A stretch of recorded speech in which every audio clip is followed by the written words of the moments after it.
Welcome to Grapes and Debates, a podcast where we'll uncork some incredible wine and debate varietals of issues within the restaurant industry, one glass at a time. And now, your hosts and owners of SoNapa Grille. Episode 71 of Grapes and Debates.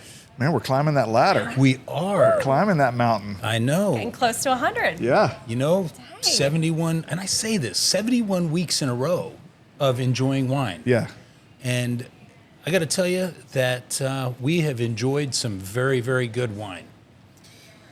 We have. We have. Yeah. Adam Barringer, founder of SoNapa Grille, one of your hosts here of Grapes and Debates with Joe Bates. Hey, everybody. My business partner. And we have Emily Dunbar, our director of marketing and special events. So we are on site at our Jacksonville Beach location. We just got done doing, what was it, First Coast? First Coast Living hosted us for First a Coast cooking Living segment on the news this morning. So fun. Channel 12, Yeah. Jack's Beach. It was super cool. Very, very was. cool. And they were so nice and they were inviting. so and yeah. awesome. Yeah. Asked us to come back Yeah.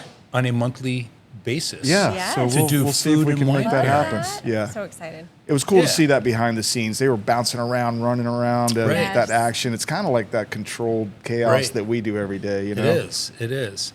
So anyway, I thought that I would start out the portion of Grapes and Debates talking about a few of the grapes that I just happen to really enjoy.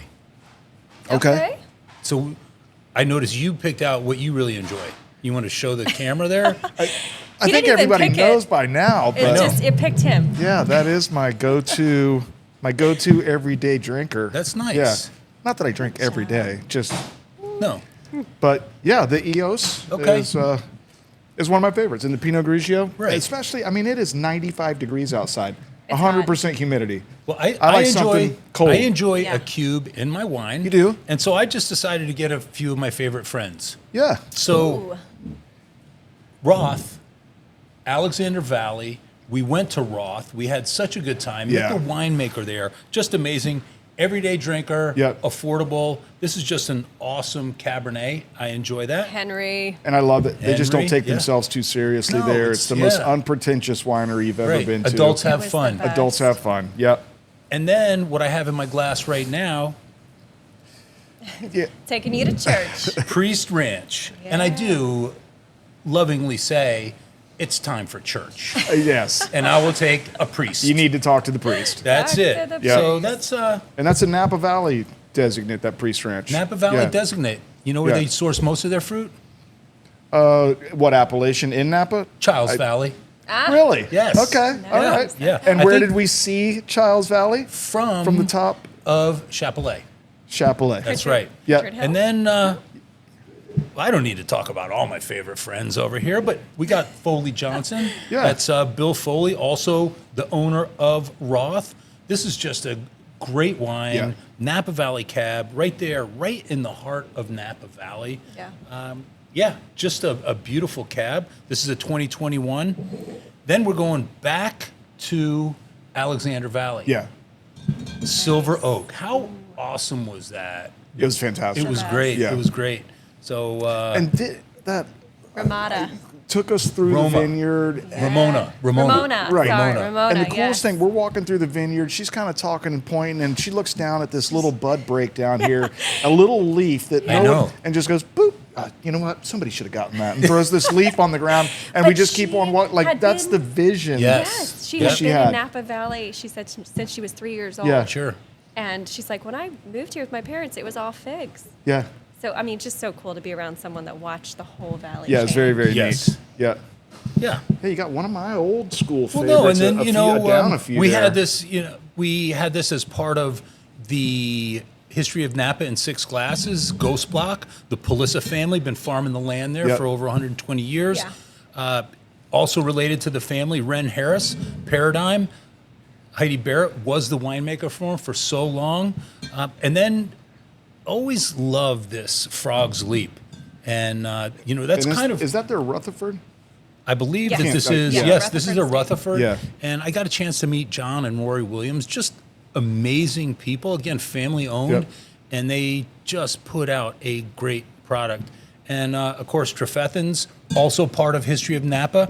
in 6 glasses. John and Janet Trefethen, and now their son Lorenzo, Yep. and also Haley have taken over. So 3rd generation. These, Ghost Block, Paradigm, Trefethen, all very instrumental in shaping the valley and also in preserving what the visionaries have created. So yes, but I love drinking all of these. Yes. They're all great wines. They If are. I could afford to, every day. Right. So I'm just kind of hanging down this end right here. Right. Yeah. Yeah. Well, who do you want to open? Let's. Well, here. Let's open the You want to priest. take us to church? The priest. All right. Open the priest. Somebody was asking me while you're opening that bottle, just at that last wine dinner, what's your favorite wine? What's your favorite Napa wine? What's your favorite Sonoma wine? Lining all those up, those are all fantastic wines. Sure. You pick one. So if they're all fantastic, for me, it's the story that goes along with it. The fact that we met the Trefethens, the fact that you met Rin Harris at Right. Paradigm. So if you've got that story, like having a glass of wine, telling the story of your journey or their journey, it just elevates the glass in my Right. mind. Well, Chris couldn't be here.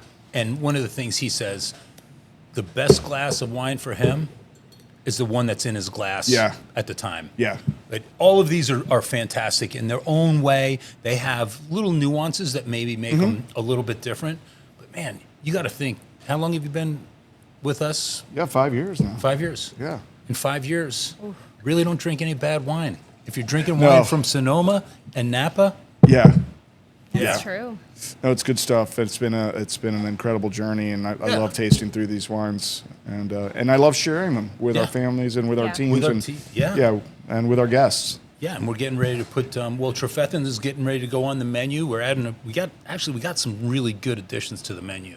And, It's going to be cool.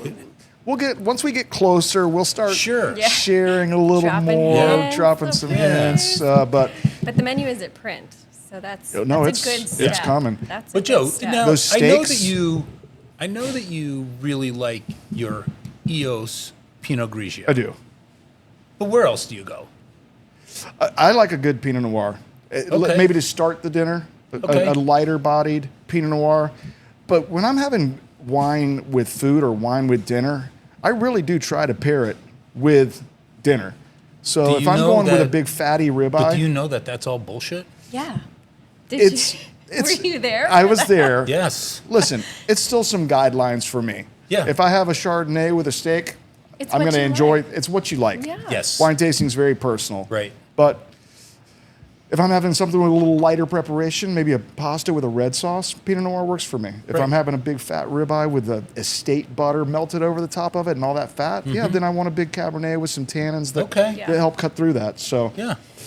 All right. Well, I Yeah, asked what do you got for to us? here Yes. because I want to talk about the real life of owning a restaurant. Well, you know what? Yeah. That's a good question because we can make grapes and debates look fun. Drinking Yeah. wine, debating light topics. Yeah. But when you get in the nuts and bolts of owning a restaurant, there are a lot of challenges that we face. Sure. There's a lot of highs, and then there's also some lows. Yeah. Yeah. Well, there wouldn't be 30 restaurant coaches Right. spread all over the internet Right. if Right. it wasn't a challenge Sure. for many, many people. Yeah, absolutely. And so, All right. Well, I do have some questions for each of you. And Okay, I kind of want to let's handle go. it in a rapid fire manner. Rapid fire. I'll direct do we them get to ask you any towards questions? Open Yeah. book. Okay, Open all right. book. Okay. Open bottle. Yeah, let's go. All right. So, Adam, what's one thing people assume about owning a restaurant that couldn't be more wrong? That it's all glamorous. Yeah. And when you when you own a restaurant and when things are humming and moving and you're able to shake hands and bring a sample of wine to people, Mm-hmm. yes, but then behind the curtains, a dishwasher didn't show Ooh. up. A piece of equipment broke down. Maybe it's your walk-in cooler. I mean, there are challenges for every piece of equipment. Yeah. There's repair and maintenance for every employee. There is sometimes challenges, but when you're out front and things are going well, Yeah. it seems like, man, that is the coolest job ever. It's like And that so much of the duck industry- analogy, right? Like Yeah. they're just cruising right along, but Right. underneath they're just going so fast, right? So much of this industry is time sensitive. Yeah. So I think that's part of it too. Yep. It's just challenging. So Joe, common phrase, must be nice to eat or drink anytime you want. How true or false is that? Listen, there are some perks to owning the restaurant, but listen, we don't even take advantage of them that much. And so, yeah, that's definitely a perk. And there is some True truth. or There is some false? truth Well, to that. no, there is. There is some but truth you to that. know that I would say the majority of restaurant managers, restaurant owners that are working in their business Eat I over mean, a garbage can. You're like eating eat fast. standing You up? don't Yeah. sit down and eat. No. We're eating standing up, and we make it as quick as possible. Right. Yeah. So have you ever been mistaken for just another employee in one of your restaurants? This guy, this silver haired Absolutely. fox. Absolutely. I sure have. Joe? Well, because a lot Well, of you've times. been doing this a long time as well. Well, no, but a lot of and- times I don't dress up as nice as you. I'll wear jeans and Sure. a T-shirt or jeans, and and if I'm bussing a table, I'll be like, who's that guy Well, bussing yeah, the I'll table? go. I'll go by. Hey, how was everything? Are you having a great experience? And they think I'm another guest. Yeah, Who yeah. are you? What are you doing here? Right. Why are you at my table right now? So listen, leaders carry themselves through the restaurant with an air Right. of confidence and leadership. The right ones do, right? Sure. So I don't think, no matter what you're wearing, no matter what I'm wearing, if we're walking through the restaurant, I think it's pretty clear that we are Yeah. leading the show. Okay. Yeah. At least I'd like to think so. Yeah. This has kind of already been answered, but what's the one stigma about restaurant owners that you secretly hate? Wow, that's a good question, 'Cause Emily. you've worked in some corporations too. Yeah. Okay. So different. Well, I would say yeah, the go stigma, ahead. a stigma of being a restaurant owner is like, man, that place is busy. They must be printing money. Right.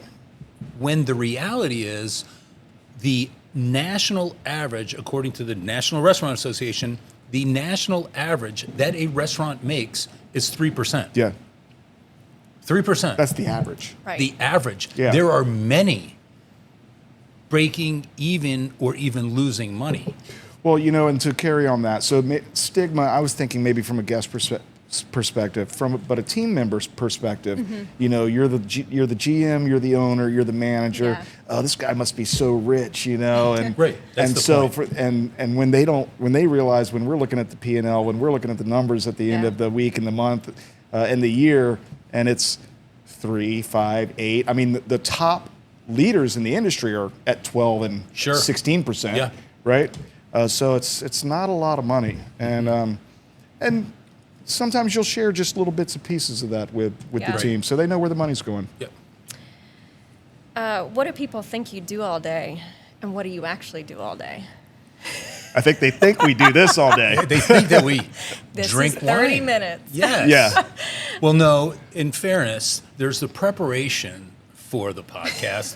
There's picking out what wines. Right. And then what our topic and debate are going to be. Yeah. And also trying to get a guest. This is the fun part of owning Sure.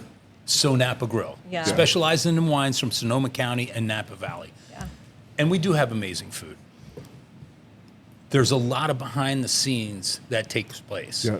And when you're managing 150 employees, there's Categorize it like that, you but- know, Well, but it's- you're sharing in their headaches. It is. You're sharing It in is their people day-to-day. business first. Right. Yeah. It's a people business first. Sure. We serve great food. We serve great wine. We take care of our guests through our people. Right. And when you're a people business, then there can be issues navigating those people. What's that But that saying? says start with No. great people, and it's 80% of your problems are 80% of restaurant problems are people problems, problems. and people problems are communication problems. Yeah. So it really does go back to communication. But what people think we do this, but then behind the scenes, it's making sure that the restaurants are properly staffed for the day, making sure that they have the supplies they need, making sure they have the food proper inventory levels. I Yeah. mean, there's so many things that we do from the moment we wake up to the moment that we go to sleep, And it's the word prep is short for preparation. right. So you've got to be prepared every day, and you've got to be proactive every day. So what does prep and weapon stand for? Well, that's just a personal moniker that I did label myself. But yeah, I mean, listen, if the kitchen needs some help, the prep and weapon is always on weapon. standby. I love it. Always on That's standby. All right. This one's just kind of for fun, but if your restaurant life was a movie, what would it be titled?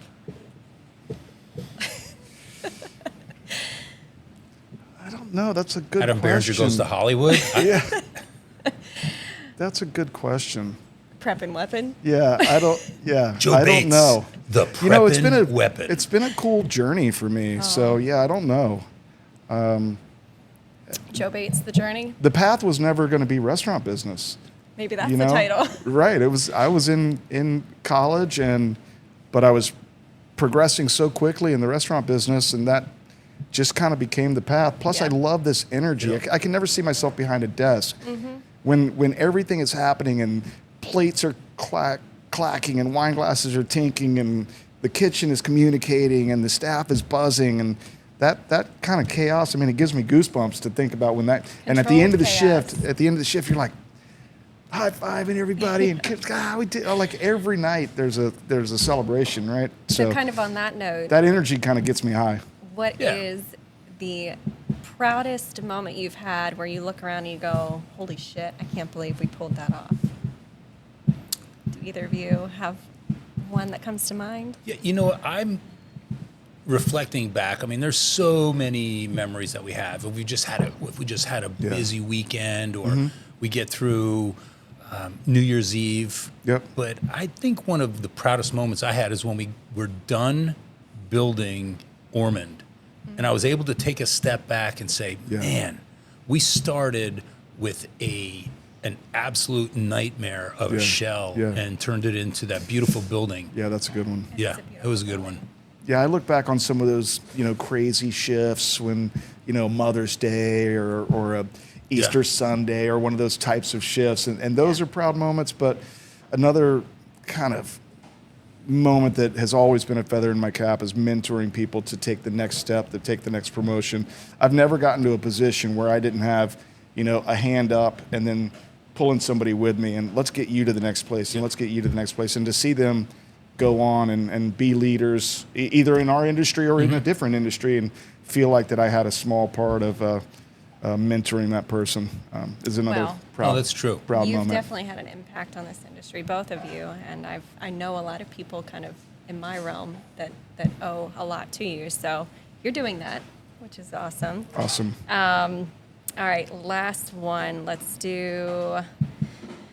Ever a thought of quitting this industry? I don't think there's anybody that's Today? Oh my God. I don't think there's anybody that has been in this industry That hasn't thought about it. because just as those great shifts have been high five and you have those shifts where everything goes wrong. No, think about this. And in my career, I will say that I have tried in many ways to get out.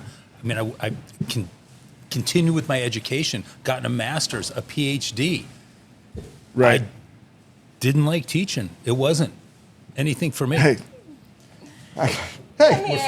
one of our stars. How are you? One of our stars. we're You're on the filming. podcast. Oh, Yeah. Say hi to everybody. hi. Hi, Rachel. This is why we did this here. Yeah. Just we're getting ready to open the restaurant. Yeah. Yeah. And then being mayor. Yeah. Yeah, politics. No, that wasn't for me. Yeah. This really is. There's something special about the industry that once you're in it, and the gratification that you get from putting out a great plate of food with a beautiful glass of wine, and people love coming here. Yeah. Yeah. I said that was the last question, but I really All right. want to know this one. On a scale of 1 to 10, how misunderstood is this industry? I think from somebody, first of all, I think everybody should work in this industry one time. Be a Yes. server, be a busboy, be a agree. dishwasher. I think what it teaches you when it comes to people is life lessons, right? Yeah. But I think that for people that have never worked in the industry, oh, it's easy to be a server. I do something during the day, but I'll just go wait tables at night. Or it's easy to go back and be a cook. Or I could run this restaurant, you know. Sure. And so I think outsiders that have never done it before, I think they think it's an easy role, and so that's what I think is misunderstood. Yeah. How about you? I think there's a lot of things that are misunderstood. One, thinking that it's glamorous. Two, thinking that anybody could. You know what? I love food. I'm going to open I think there are so many.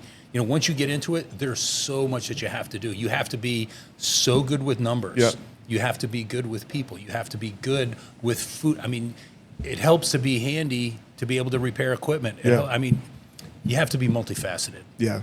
Yeah. I've got a story quickly. So a friend of mine knew a guy, made millions of dollars selling RVs, big Winnebagos or those style, right? Prevost, cashed out, made all his money. I'm going to open a restaurant.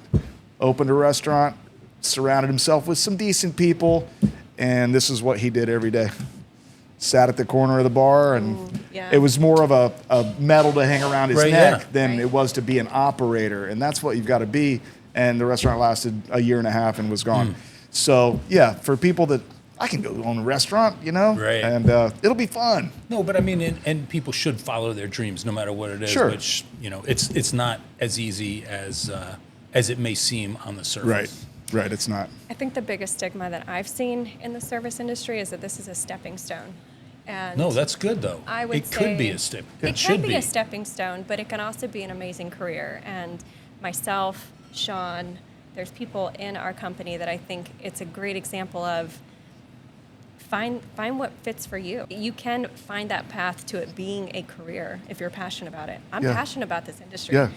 Well, listen, but it's a great, that's what another thing I love about the industry. It is a great mix of people. You've got people that have been here 2, 3, 4 years. Sure. And you've got people that, they're in school and they graduate and they had a great time with you and you could mentor them just a little bit and you high-five them. And if it was for 1 year, so 2 years, or 3 years, Sure. they spent time with you, they go on and they find whatever career that they're passionate about. It's just a great mix of people. Right. Across the gamut of society. Yeah. So, and that's what I love. And many of these people have touched me in some kind of way, and in their own little way, whether they know it or not, mentored me and taught me a thing or two.